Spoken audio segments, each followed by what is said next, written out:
Okay, so welcome back, everybody. I have the pleasure to introduce our next speaker, who started building websites professionally 19 years ago.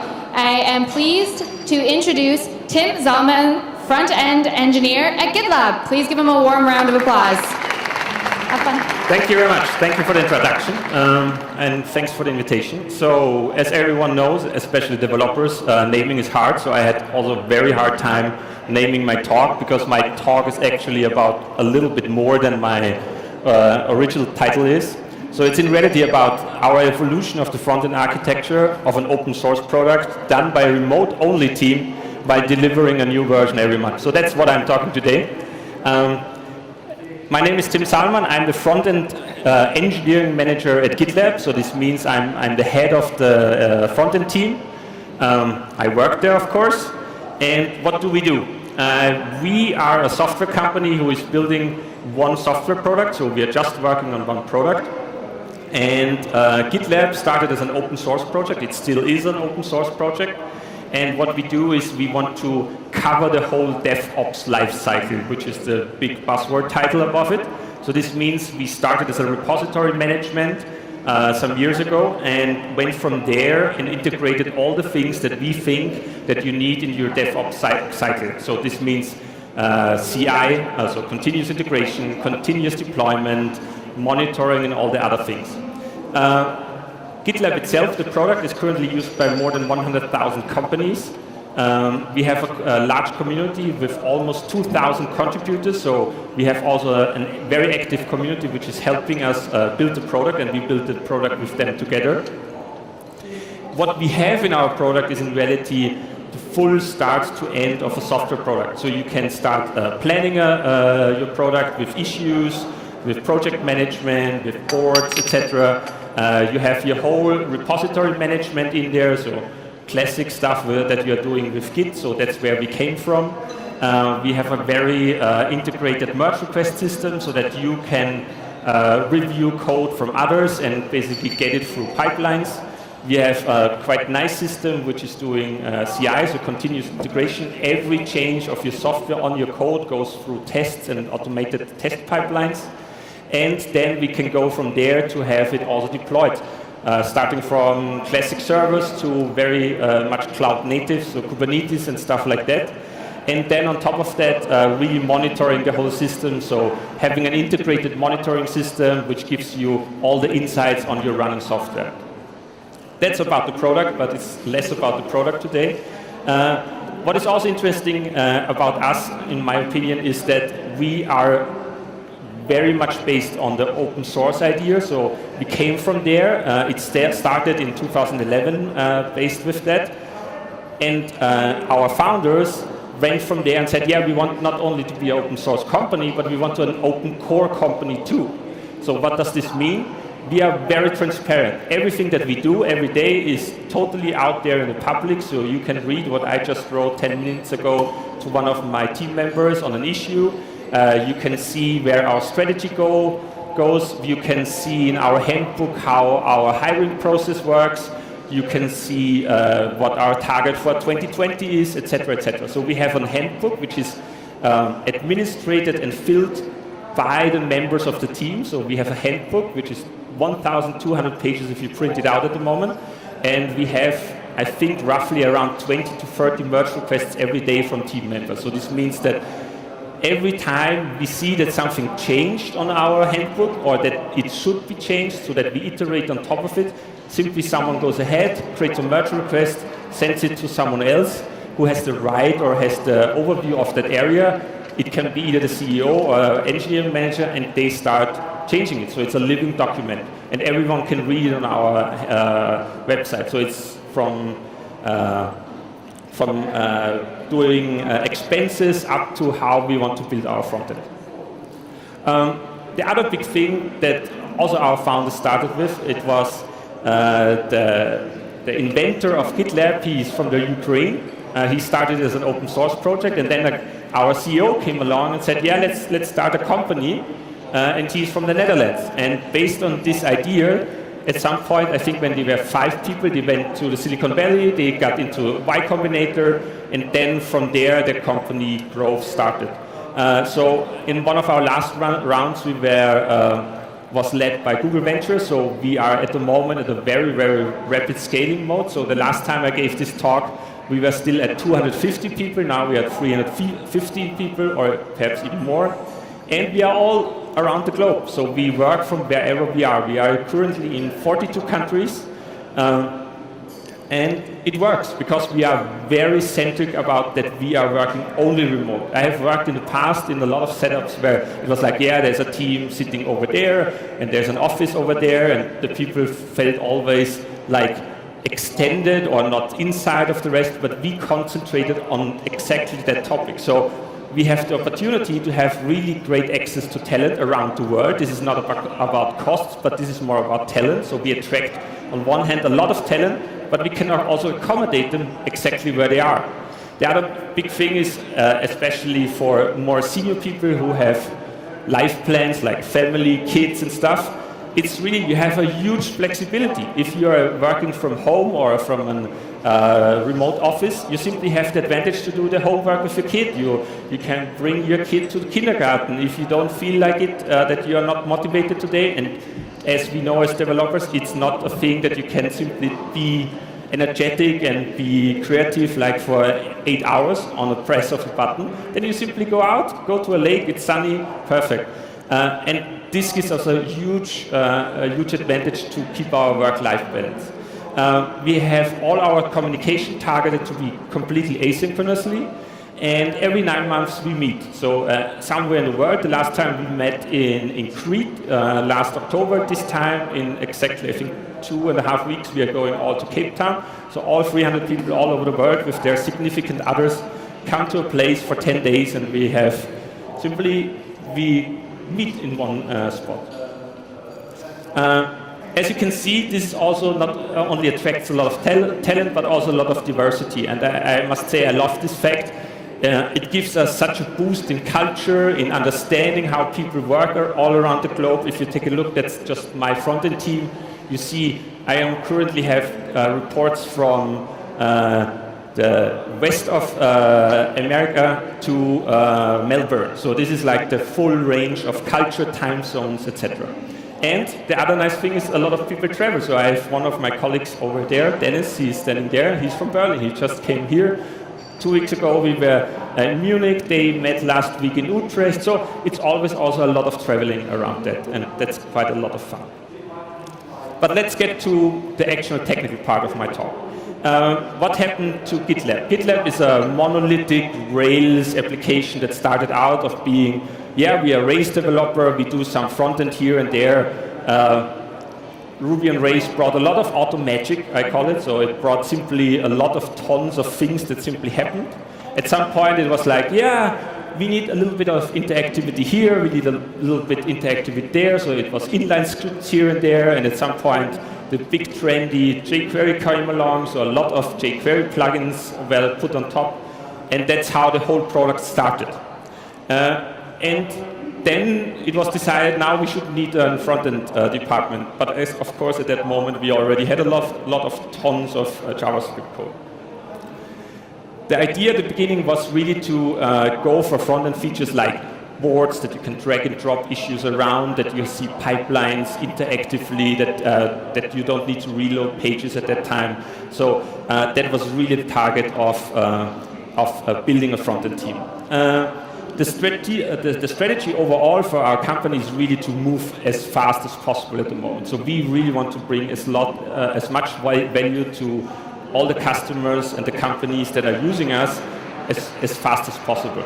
So this means we move fast by shipping the minimum viable change. So we really take this as seriously as possible to ship something every release. And we are doing this every month. So we have every month on the 22nd, that was last Sunday, we have every month a new release out there with most of the time very exciting features.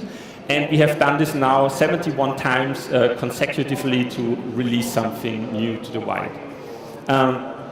What does this mean to engineering? This means we can't stop for any technology change. We want to push out features, and we can't simply say, okay, look, there's a lot of very not so nice JavaScript code, let's stop and rebuild everything in a nice framework.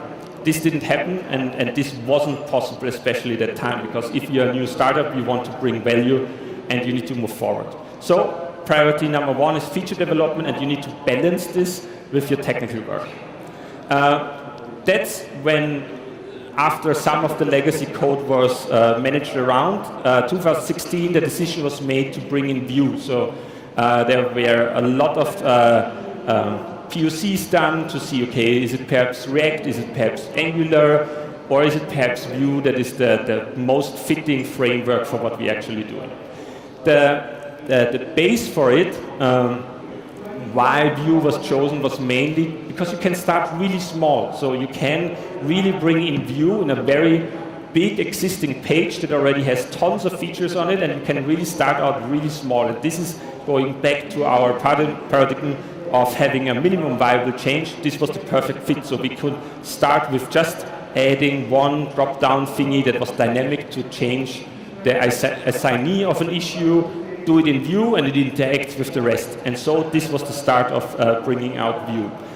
On the other hand, it's also very simple. If you take a look at Vue code, it's really easy to read. The learning curve is, in comparison especially to React, quite flat to start with, and we have had now, since January, five new people started, and all of them had no Vue experience at all, and every one of them was able, after the first 3-4 weeks, to already do and push productive code in Vue. What are the other advantages of Vue? If you're not that familiar with modern JavaScript frameworks, it's about declarative rendering, so you can have templates and they basically render something out to make it really easy. You have reactivity and a virtual DOM, so everything is rendered in a virtual DOM and is diffed against what you actually see in the browser, so this makes it much faster because only the parts that have actually changed are updated. And it reacts to any data change.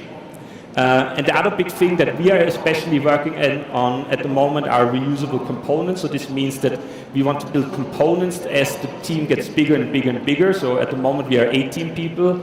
Our target until the end of the year is 25.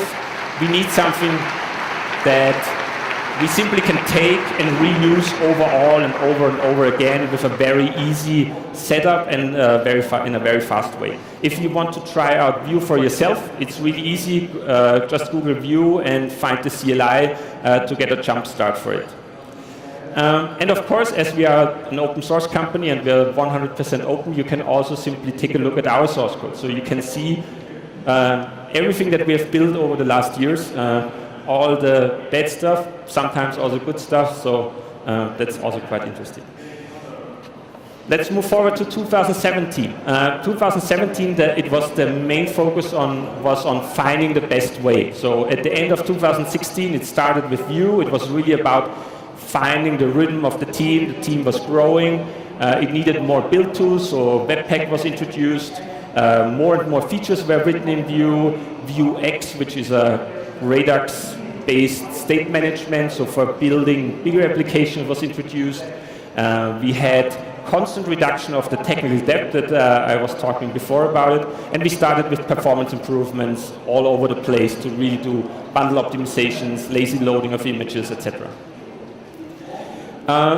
One really specific example of all this is our SVG icon set. So when I came on board 2017, it was really that coming back to all this Rails magic, it was really you had a very nice and easy SVG icon tag, just name the file and it was showing the SVG icon. Sounds super nice. But what Rails actually does is it takes the file and inlines all the SVG. What does this mean? If you show the same icon 60 times in an HTML page, it suddenly bloats by 60 times. So we wanted to do something which is called SVG sprite, so bundling all SVG icons together in one file, so it's only loaded once, and we can reload it, we can recache it, etc.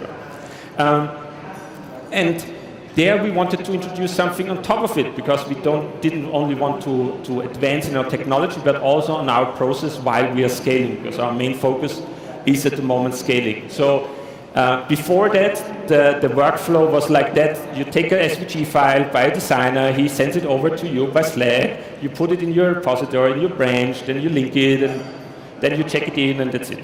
But we wanted to have something where the UX designers actually can go along, because we have one very good illustrator on our team. She's doing all the icons and illustrations. So she could work with it. She can take a direct look at it. So we build a system that automatically takes our CI pipelines, so our continuous integration pipelines. So as soon as you add an icon to the repository, it automatically creates a new preview page. It creates a new page where you can preview every icon in the different sizes, different color schemes that we have, etc. And that was a solution that helped us really not put only forward the technical side, but also really our workflow, and that helped a lot. Moving again to this year, 2018, our main target is really to reuse and scale. So 80% of our work at the moment is already now Vue.js. So most of the time when we build something new, it's created in Vue. We are really focusing on reusable components. As we are growing the team, it's really about also tooling and prettier, and tooling to enable the team to write code without thinking about it. So we introduced something which is called Prettier. You can find it on Prettier.io. It basically automates all the code styling. So before you had on code reviews a lot of talks about, can we put this in another line because I like it much better if it's in the next line, or can we put some brackets around this so I can read it nicer. This is useless discussion. It's worth it, but it's useless because it's simply wasting time. So we introduced something with Prettier, which automatically you press save, it's formatted. If you change it, if you press save again, it's formatted again. It has very strict rules. You don't need to think about rules anymore. There's no more discussion about it. It formats it nice. I also don't like 100% of the rules, but it simply reduces this big step. And of course, something that no one likes is documentation. So we will have a focus on documentation in the sense of not building documentation for the sake of documentation, but to enable developers to simply take a component, play around with it with Storybook, and put it in our product and use it directly. So automatic documentation on top of it. And of course, make it faster. Reusable components is definitely, that's another key take for us, was not reinventing the wheel. I've seen it so many times that people started, we need these reusable components, we have our design language, we need a design system, let's start with buttons. And then teams start to build buttons, and then they build labels, and then they build breadcrumbs. We said from the beginning on, we are not doing this. We are taking in a library that is best suiting our needs, and we really concentrate on what we need. So having user avatars, project pickers, pipeline viewers, and all that stuff. So really concentrate on the stuff that you actually need and not really reinventing.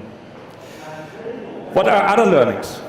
So what did we learn? Of course, not everything went perfect, and we had a lot of hiccups, and we found out stuff. So I really want to love to share it, because that's coming back to our values. Vue.js is great. It's great for us because it fits our style, how we work. It fits how we iterate over the product. It fits that we have a huge legacy code base that we are porting one by one over. It's really easy to learn for new hires. I also came on board and had no Vue experience at all, and I was a little bit skeptical at the beginning, but it really pays back if you onboard like every quarter like 4 or 5 new people on a team. It definitely pays off. And the ecosystem and the community, that was in my perspective at the beginning, the biggest minus point is growing very fast. What we see at the moment is really not a hype, but we see that this system is growing. It has a really nice community around it, which is not driven directly only by a company, but more of like, where should we move forward? This is, I think, the biggest advantage that I would never have thought of before joining GitLab, is really the fact that dog fooding is the best thing ever. Because every time someone on the team says, this button over there, it doesn't look that good, or it doesn't work, then you can simply say fix it, because it's your product and you use it every day. So this helps us a lot, because we use for all our work every day, apart from coding. So coding happens in whatever editor you want to use. By now we have also a web IDE, but it really is around everything else, issues, merge requests, our communication goes over it, all our testing, pipelines, monitoring, everything happens in our product. So we are most of the time the first ones who find problems and fix problems. And sometimes it's always the discussion around that, we have a really big problem, but no one from the outside world would ever even recognize what the problem there is, because we see it simply every day. And the other big thing is we can iterate our product. That helps us a lot. By example, it was clear to us that editing multiple files in a repo directly on the web view is hideous. It takes a long time, it's painful, especially we have a lot of people, not only who are developers, who are very technical, but we also have like salespeople, marketing, legal, support, etc. And those are not familiar with editing markdown files in the first place or using Git. So we wanted to bring them also an experience that they can use directly on the web, edit multiple files to update our handbook. So we started with something which is our web IDE, to simply make it possible to users who don't have everything installed locally to start off, edit files, commit them, and off you go. Now we are extending this and focusing it more, we don't want to replace VS Code, don't be afraid. We don't want to replace any other editor. It's really about bringing in what we can do best with the focus of an IDE. So this means that you can now see your CI and CD output job logs directly next to an editor, next to your source code. So you can directly see, and we have a lot of ideas that if a test breaks, you click on it, it opens up directly in your web browser, etc. The other big thing, by example, was that when I came on board and my team was growing and growing and growing, planning for such a big team gets more complex over time. So I did the pragmatic decision. I started with a Google Sheet where I had all the people, API access, blah. But of course, this is not what we want, because every problem that we have, most of the time, all other development teams on the world have. So we started an initiative to build a team board so that you can plan and manage issues for your team. Another big thing, site speed monitoring. We wanted to get faster, so we did a continuous monitoring of our page and what we are doing, etc. And we brought it back to integrate it directly in our product, so that as soon as you put out an application, it automatically goes there and tests how fast it is. Did the memory raise, the memory usage raise after you changed something, etc. Another big learning for us was really, as we have a huge code base, refactoring big things is really hard, especially with a month cycle. So it's really hard to fit such a lot of work, because you can't simply replace something most of the time simply in a month. So for us, really our key takes are plan early for such things, create feature branches, but also create systems that product managers, testers, support engineers, that everyone can have a look at it before the rest of the world has. So this means that we are doing stuff on new routes, on beta systems, etc.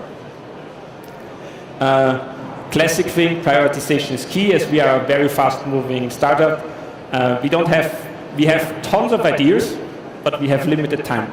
So for us, it's not only about the biggest impact in the first place, but also what is the biggest impact with the lowest input, so that we have like low-hanging fruits, especially on performance optimization, etc. And also, by example, optimizing hot routes, so something that is used every day, is way more important than, by example, improving some administration pages that one administrator takes a look every 6 months or so. Optimize workflows. The bigger your team gets, if you make a simple calculation, if you get a tool that saves every developer every day 10 minutes, you suddenly have a lot of hours, and a lot of hours means a lot of money. Iterate on your work, so this is going back to our base values. So especially iteration on mistakes is really hard, and we even have our retrospectives, a live stream on YouTube, which is a really strange feeling, especially at the beginning. We have all our review documents out there. Everyone can comment, and the community is commenting on stuff like that. But it helps us to really iterate on what we have done wrong, but also what we have done good. And that's it. Thank you very much for listening. By the way, yes, of course, we are hiring. Take a look. If you're interested in remote work in a quite nice startup, please take a look. And apart from that, questions.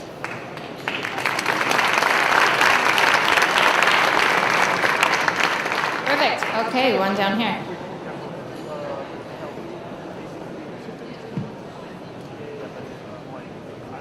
Thanks. You have 1 month iterations. How often do you have to fight this is more 2 months, so some group of people will work on it for the 2 months, it won't be 1 month? We try to keep everything already during the planning of a deliverable. So going for a month release cycle, we of course plan, and there we take a look, is this feasible at all? So we have specialty engineers for each topic, so they also come in, not only managers, but really the people who are working on this and say, is this feasible or not? Then we either already cut it in half or cut it in scope already in advance. But also this can happen during the release cycle. So if we see 1 week before the release cycle ends, we need to find ways, can we cut the scope somewhere, can we cut a feature, can we move this to a later stage? But of course, also it happens that it slips. But our target is to keep it in that box. And that's, yeah. Perfect. Any other questions?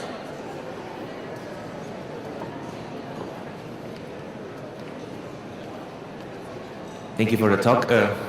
Great product, by the way. I'm using it every day. Question is, are you seeing somewhere in the future moving completely to Vue, the whole UI, or you would have all the time something left behind? To be honest, no. What I see is that we really build all the exciting features in Vue, everything where it makes sense. If we see some standard crude things, simply list all the user logs, whatever, then just do it in Rails, because we have done it so many times. But everywhere where it counts, that's currently our saying, we try to use Vue. We don't want to build one single page application, but we are currently targeting to build multiple single page applications simply for the main use cases. And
optimize them as much as possible. Like our merge request page just got refactored completely in Vue, which gives us much faster loading times and more interactivity, because we can reload your CI status in between and stuff like that.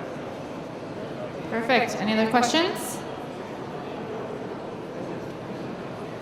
No? Then with that, thank you very much, Tim. And everybody give a last final round of applause. Thanks.